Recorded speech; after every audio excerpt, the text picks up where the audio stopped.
The most important speech I've ever made. I want to provide an update on our ongoing efforts to expose the tremendous voter fraud and irregularities which took place during the ridiculously long November 3rd elections. We used to have what was called Election Day.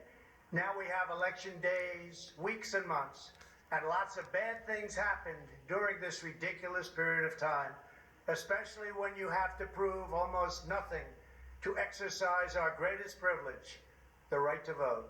As president, I have no higher duty than to defend the laws and the Constitution of the United States. That is why I am determined to protect our election system, which is now under coordinated assault and siege. For months leading up to the presidential election, we were warned that we should not declare a premature victory. We were told repeatedly that it would take weeks, if not months, to determine the winner, to count the absentee ballots, and to verify the results. My opponent was told to stay away from the election. Don't campaign. We don't need you. We've got it. This election is done. In fact, they were acting like they already knew what the outcome was going to be. They had it covered, and perhaps they did, very sadly for our country. It was all very, very strange. Within days after the election, we witnessed an orchestrated effort to anoint a winner, even while many key states were still being counted. The constitutional process must be allowed to continue. We're going to defend the honesty of the vote by ensuring that every legal ballot is counted and that no illegal ballot is counted. This is not just about honoring the votes of 74 million Americans who voted for me. It's about ensuring that Americans can have faith in this election and in all future elections. Today I will detail some of the shocking irregularities, abuses, and fraud that have been revealed in recent weeks. But before laying out just a small portion of the evidence we have uncovered, and we have so much evidence, I want to explain the corrupt mail-in balloting scheme that Democrats systematically put into place that allowed voting to be altered, especially in swing states, which they had to win. They just didn't know that it was going to be that tough because we were leading in every swing state by so much, far greater than they ever thought possible. While it has long been understood that the Democrat political machine engages in voter fraud from Detroit to Philadelphia to Milwaukee, Atlanta, so many other places. What changed this year was the Democrat Party's relentless push to print and mail out tens of millions of ballots sent to unknown recipients with virtually no safeguards of any kind. This allowed fraud and abuse to occur on a scale never seen before. Using the pandemic as a pretext, Democrat politicians and judges drastically changed election procedures just months and in some cases weeks before the election on the 3rd of November. Very rarely were legislatures involved, and constitutionally they had to be involved. But very, very rarely, and you'll see that as we continue to file our suits, it's constitutionally absolutely incorrect what took place, even from a legal standpoint. Many states such as Nevada and California sent millions of live ballots to every person on their voter rolls, whether those individuals had requested ballots or not, whether they were dead or alive. They got ballots. Other states such as Minnesota, Michigan, and Wisconsin instituted universal absentee balloting right in the middle of an election year, sending absentee ballot request forms to all voters on all rolls. It didn't matter who they were. This colossal expansion of mail-in voting opened the floodgates to massive fraud. It's a widely known fact that the voting rolls are packed with people who are not lawfully eligible to vote, including those who are deceased, have moved out of their state, and even are non-citizens of our country. Beyond this, the records are riddled with errors, wrong addresses, duplicate entries, and many other issues. This is not disputed. It has never been disputed.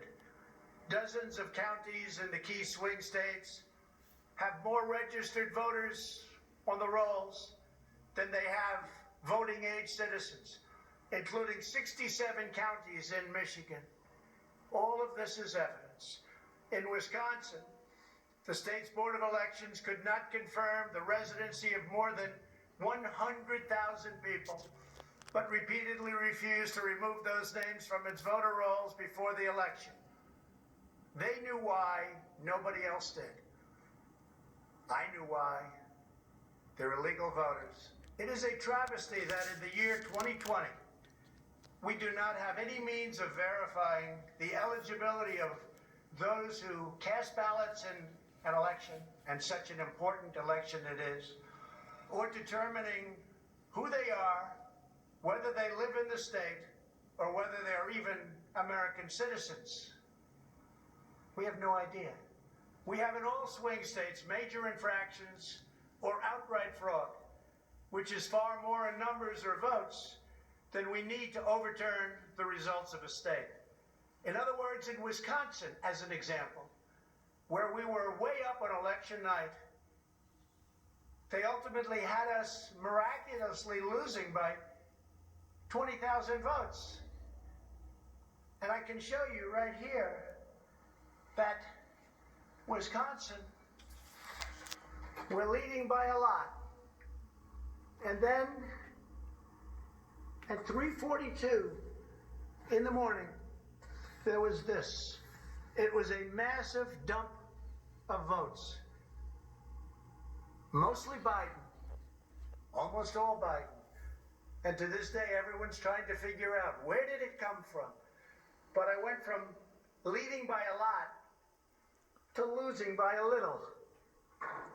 And that's right here. That's at 3:42 in the morning. That's Wisconsin. A terrible thing. Terrible, terrible thing. But we will have far more, many times more, than the 20,000 votes needed to overturn the state. If we are right about the fraud, Joe Biden can't be president. We're talking about hundreds of thousands of votes. We're talking about numbers like nobody has ever seen before. Just as an example, in certain states, we'll be down by, let's say, 7,000 votes. But we'll find later on 20,000, 50,000, 100,000, 200,000 discrepancies or fraudulent votes. And that includes votes that went through when they were not allowed to be seen by Republican poll watchers because the poll watchers were locked out of the building. Or people that innocently came to vote on November 3rd who were all excited about their vote. They were happy. They were proud to be citizens of the United States of America. And they went up and they said, I'd like to vote. And they were told that they can't vote. I'm sorry, they were told. I'm sorry. You've already voted by mail-in ballot. Congratulations. We received a ballot, so you can no longer vote. They didn't know what to do. They had no one to complain to. Most just left and said, that's strange. But many people complained and complained vehemently. And in a lot of cases, they filled out a provisional ballot, which was almost never used, but in virtually every case was a vote for Trump. In other words, they went in to vote, and they were told that they voted. And they didn't vote. And they left, and they felt horror. And they lost respect for our system. And this happened tens of thousands of times all over the country. That's how desperate the Democrats were.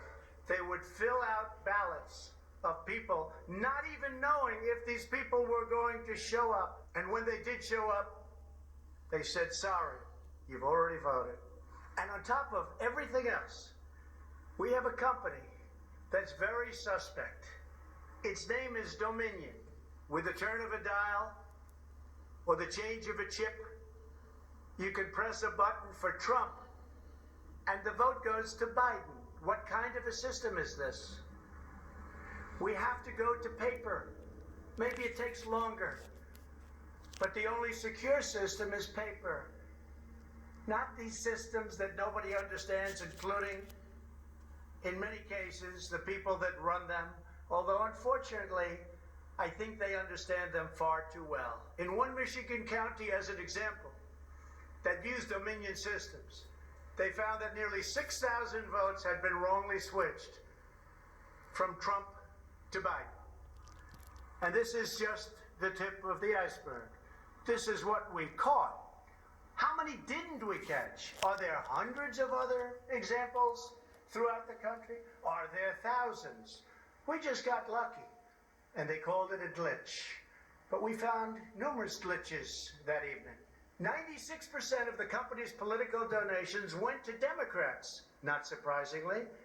And frankly, when you look at who's running the company, who's in charge, who owns it, which we don't know, where are the votes counted, which we think are counted in foreign countries, not in the United States, Dominion is a disaster. Election authorities in Texas have repeatedly blocked the deployment of Dominion systems due to concerns about security vulnerabilities and the potential for errors and outright fraud. Every district that uses Dominion systems must be carefully monitored and carefully investigated, but not only for the future. Right now, we're worried about the present and what went on with an election that we won without question. Under my lead, the Republicans won almost every state house in the United States, which they weren't expected to do. We won up to 16 seats in the House. The numbers are still being tabulated because there are 9 seats that nobody really knows. They don't know. They're still, 2 weeks later, still under consideration because it's a mess. Republicans were supposed to lose many seats, and instead they won those seats in the House. And a very important election that's coming up will determine whether or not we hold the Senate. David Perdue and Kelly Loeffler are 2 tremendous people. Unfortunately, in Georgia, they're using the same horrible Dominion system. And it's already been out that hundreds of thousands, think of it, hundreds of thousands of absentee ballots have been requested. You check it out, who's requesting those ballots.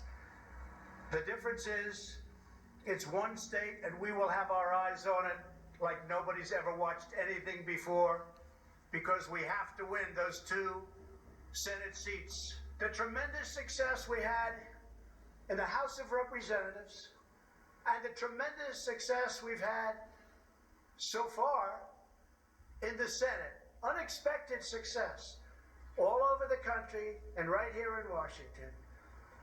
It is statistically impossible that the person, me, that led the charge lost. The greatest pollsters, the real pollsters, not the ones that had us down 17 points in Wisconsin when we actually won, or the ones that had us down 4 or 5 points in Florida and we won by many points, or had us even and down in Texas and we won by a lot. Not those pollsters, but real pollsters. Pollsters that are fair and honest said, we can't understand a thing like this. It's never happened before. You led the country to victory, and you were the only one that was lost. It's not possible. The Speaker of the House of a certain state said, sir, I expected to lose my seat. And instead, because of you, and because of that incredible charge and all of those rallies, we had a tremendous victory. And everybody knows it. You were much more popular than me, sir, except I got many more votes than you did. And it's impossible that that happened. There is something wrong. I'll tell you what's wrong. Voter fraud. Here's an example. This is Michigan. At 6:31 in the morning, a vote dump of 149,772 votes came in unexpectedly. We were winning by a lot. That batch was received in horror. Nobody knows anything about it. By the way, there's your line. This is one of many. Here's what is normal. And all of a sudden, look at that. This is normal. Normal. Look, even here. Normal. And then boom, all of a sudden, I go from winning by a lot to losing a tight race. It's corrupt. Detroit is corrupt. I have a lot of friends in Detroit. They know it. But Detroit is totally corrupt. Look at this. Look at this. That's at 6:31 in the morning. Unexpectedly came in. In the recent recount in Georgia, which means nothing because they don't want to check signatures. And if you're not going to check signatures in Georgia, it doesn't work. But we have a Secretary of State and a governor who made it very difficult to check signatures. Why? You'll have to ask them. But without a signature match or check, it doesn't matter. They found thousands and thousands of votes that were out of whack, all against me. This was during a recount that I didn't even think mattered. They found many thousands of votes, and that recount didn't matter. The one that matters is the one that's going on now. That because of the fact it's so close, they had to, by law, give another recount. But the recount has to be a recount where they check the signatures. Otherwise, they're just checking the same dishonest thing. It won't matter. In this case, the signatures on envelopes are the only thing that is relevant. We will compare the signature on the envelope to the signatures from past elections, and we will find that many thousands of people signed these ballots illegally. The Democrats had this election rigged right from the beginning.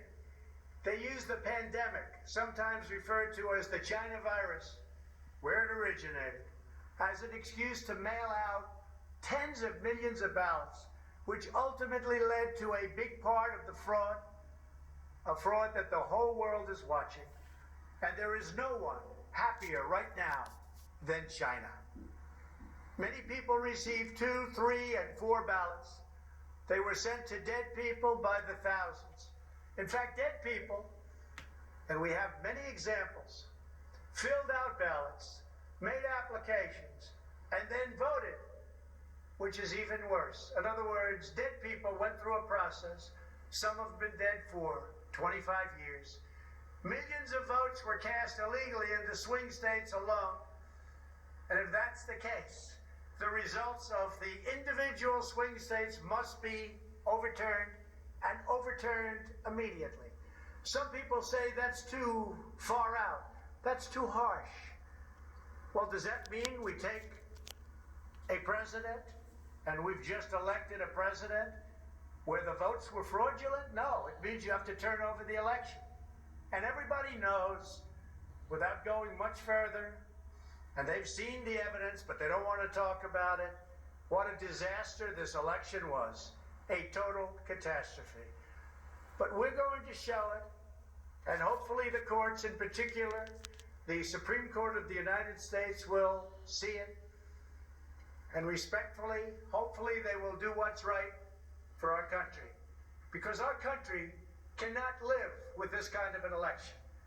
We could say, let's go on to the next one. But no, we have to look also at our past. We can't let this happen. Maybe you'll have a revote, but I don't think that's appropriate. When those votes are corrupt, when they're irregular, when they get caught, they're terminated. And I very easily win. In all states, I very easily win these swing states. just like I won them at 10 o'clock in the evening of the election. So we're not looking to show you 25 faulty or fraudulent votes, which don't mean anything because it doesn't overturn the state, or 50 or 100. We're showing you hundreds of thousands, far more than we need, far more than the margin, far more than the law requires. We can show many times what is necessary to win the state. The media knows this, but they don't want to report it. In fact, they outright refuse to even cover it because they know the result if they do. Even what I'm saying now will be demeaned and disparaged, but that's okay. I just keep on going forward because I'm representing 74 million people, and in fact, I'm also representing all of the people that didn't vote for me. The mail-in voting scam is the latest part of their 4-year effort to overturn the results of the 2016 election. And it's been like living in hell. Our opponents have proven many times, again and again, that they will say and do anything to get back into power. The corrupt forces who are registering dead voters and stuffing ballot boxes are the same people who have perpetrated one phony and fraudulent hoax after another. You've been watching it now for 4 years. These entrenched interests oppose our movement because we put America first. They don't put America first. And we're returning power to you, the American people. They don't want America first. They only want power for themselves. They want to make money. That's why they don't want me as your president. I've been investigated from soon after I announced I was running for president, when I immediately went to #1 in the Republican primary polls. The investigations never stopped. They went on for 4 years. And I won them all. I beat them all. Russia, Russia, Russia. The impeachment hoax, and so much more. Robert Mueller spent $48 million of taxpayer money investigating me for 2.5 years, issued over 2,800 subpoenas, executed nearly 500 search warrants, issued 230 orders for communications records, and conducted 500 witness interviews, all looking to take me down. There was no collusion in the end, none whatsoever. Senator Marco Rubio, the head of the Senate Intelligence Committee, stated the committee found no evidence that then-candidate Donald Trump or his campaign colluded with the Russian government. And I thank Senator Rubio for that statement. Now I hear that these same people that failed to get me in Washington have sent every piece of information to New York so that they can try to get me there. It's all been gone over and over again. For $48 million, you go through tax returns, you go through everything. The New York Attorney General, who recently ran for office, campaigned without knowing me, stating, "We will join with law enforcement and other attorneys general across this nation in removing this president from office." I never met her. "It's important that everybody understand," she said, "that the days of Donald Trump are coming to an end. And all it's been is a big investigation in Washington and New York and any place else that can investigate, because that's what they want to do. They want to take not me, but us down. And we can never let them do that. Everything's been looked at. A friend of mine who's very smart said, "You've probably seen more than anybody else. You've probably been investigated more than anybody else. And for you to come out with a clean bill of health makes you probably the cleanest person in this country." Some people in this administration, but fortunately not all, have been beaten down and disparaged. They just disappeared. Nobody knows what happened to them. Why aren't they active? Why aren't they involved? There's so much to be involved in. The corruption is so rampant. They just couldn't take it anymore. They were threatened by Democrats with impeachment, and horrible things were said about them, and they're good people. Even recently, the head of the GSA was hounded and harassed, as she reported, like she has never been before. What can I say? We caught Comey cold. We caught McCabe cold. We caught them all. We're still waiting for a report from a man named Durham, who I have never spoken to and I have never met. They can go after me before the election as much as they want. But unfortunately, Mr. Durham didn't want to go after these people or have anything to do with going after them before the election. So who knows if he is ever going to even do a report. But if you look at the lies and the leaks and the illegal acts and behavior done by so many people and their desire to hurt the President of the United States, something should happen. The hardest thing I have to do is explain why nothing is happening with all of these people that got caught spying on my campaign. It's never happened before, and it should never happen again to a president of the United States. All you have to do is watch the hearings and see for yourself. The evidence is overwhelming. The fraud that we've collected in recent weeks is overwhelming, having to do with our election. Everyone is saying, wow, the evidence is overwhelming when they get to see it. But really, it's too late to change the course of an election. It's too late to change the outcome. In fact, there is still plenty of time to certify the correct winner of the election. And that's what we're fighting to do. But no matter when it happens, when they see fraud, when they see false votes, and when those votes number far more than is necessary, you can't let another person steal that election from you. All over the country, people are together in holding up signs, "Stop the steal." To understand how we will challenge this fraud, it is important to know the problems with mail-in balloting. Pennsylvania, Michigan, Nevada, Georgia, Arizona, and most other states allowed anyone to get an absentee ballot and cast their vote without showing any ID. The voting took place entirely on the honor system. No identification of any kind was required. Most Americans would also be shocked to learn that no state in the country verifies United States citizenship as a condition for voting in federal elections. This is a national disgrace. No other advanced country conducts elections this way. Many European countries have instituted major restrictions on mail-in voting specifically because they recognize the nearly unlimited potential for fraud.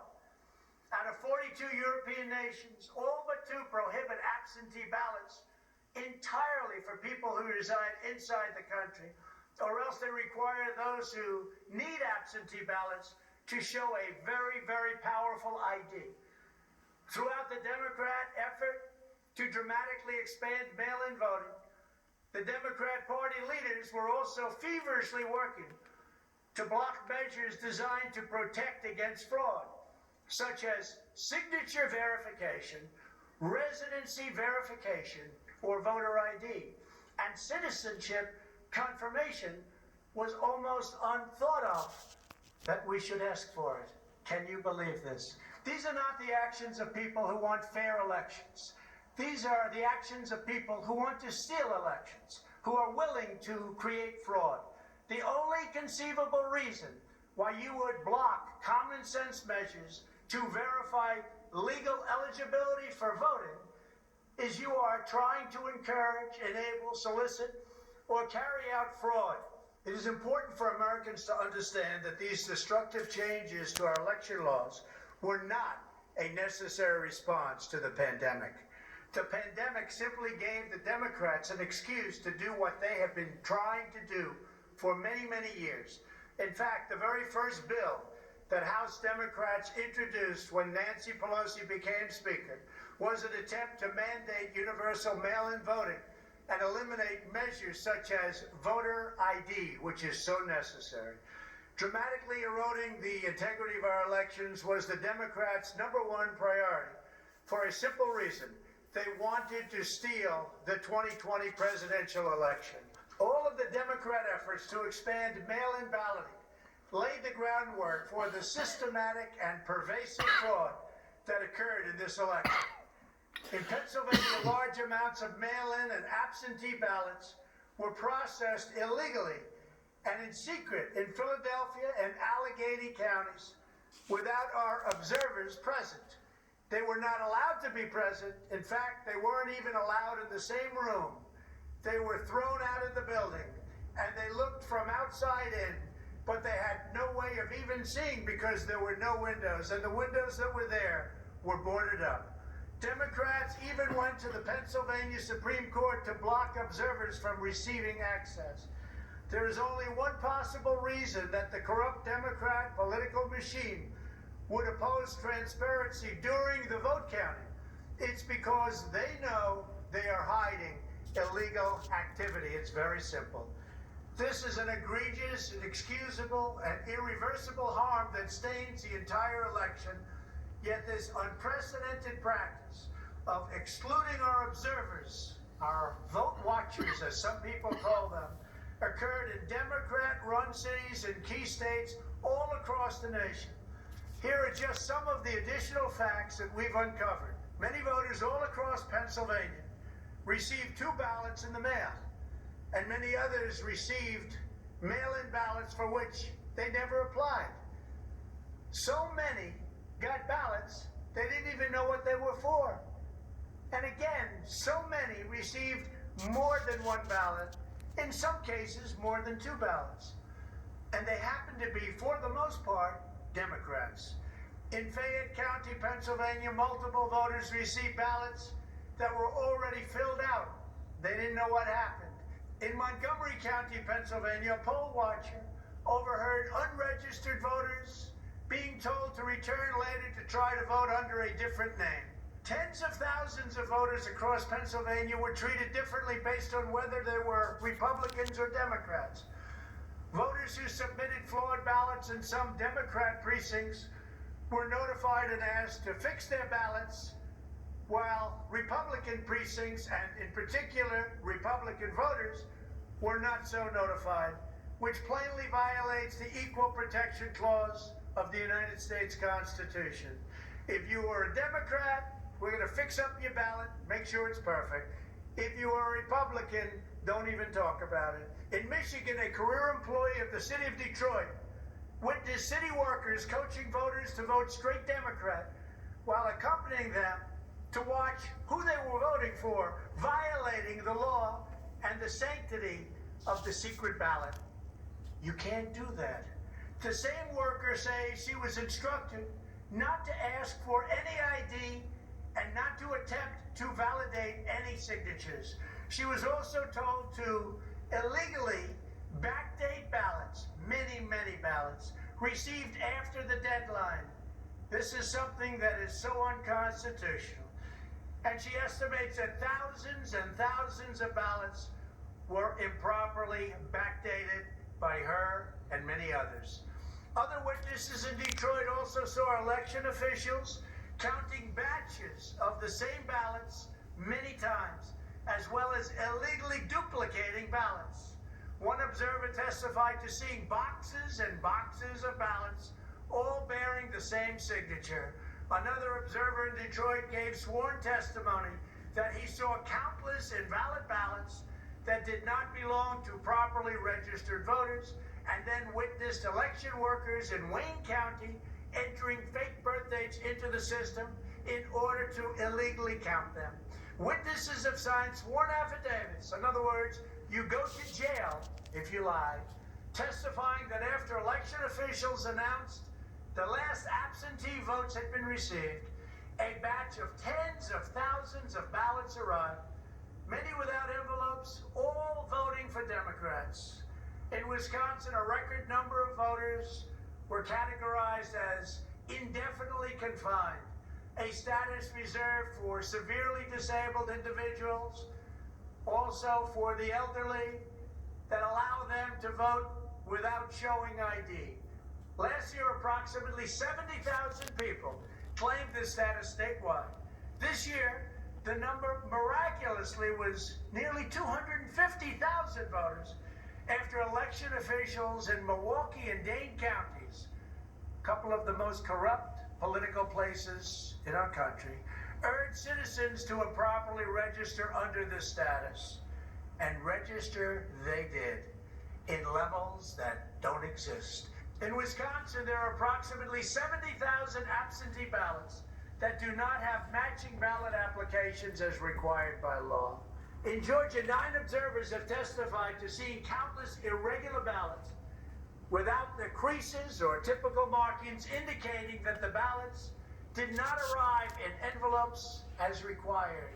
A poll watcher in Fulton County estimated that approximately 98% of the large number of unusually pristine ballots that she witnessed were for Biden. Highly unusual number. In addition, thousands of uncounted ballots were discovered in Floyd, Fayette, and Walton counties weeks after the election. And these ballots were mostly from Trump voters. They weren't counted. They were from Trump voters. In Detroit, everybody saw the tremendous conflict and the horrible way that the 2 Republican canvassers were treated, so horribly, because they wouldn't vote when they saw that 71% of the precincts didn't balance. And also, there were more votes than there were voters. Think of that. You had more votes than you had voters. That's an easy one to figure. And by the thousands. In Arizona, in-person voters whose ballots produced error messages from tabulation machines were told to press a button that resulted in their votes not being counted. Also in Arizona, the Attorney General announced that mail-in ballots had been stolen from mailboxes and hidden under a rock. In Clark County, Nevada, where most of the state's voters reside, the standards for matching a signature using the signature verification machine were intentionally lowered to allow large numbers of ballots to be counted that otherwise would never have passed muster. This machine was set at the lowest level. According to one report, in order to test the process, 9 voters in Clark County cast ballots with intentionally incorrect signatures, and 8 of the 9 ballots were accepted and counted. They said you could sign your name as Santa Claus and it would be accepted. Last week, the Clark County Commission threw out the results of a local election after the registrar reported finding, quote, discrepancies that we can't explain. Also in Nevada, some voters were entered into a raffle for more than a dozen gift cards worth as much as $250 if they could prove they had voted. This took place on Indian reservations. One of the most significant indications of widespread fraud is the extraordinarily low rejection rates for mail-in ballots in many key states. These are the states that I had to win.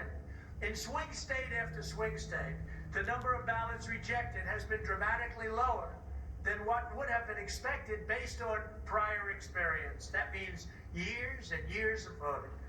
In Georgia, just 0.2%, that's substantially less than 1% of mail-in ballots have been rejected. In other words, almost none have been rejected. They took everything. Nothing was rejected, practically, compared to 6.4% in 2016, and there are those that think that 6.4 was a low number. So think of it, almost none were rejected.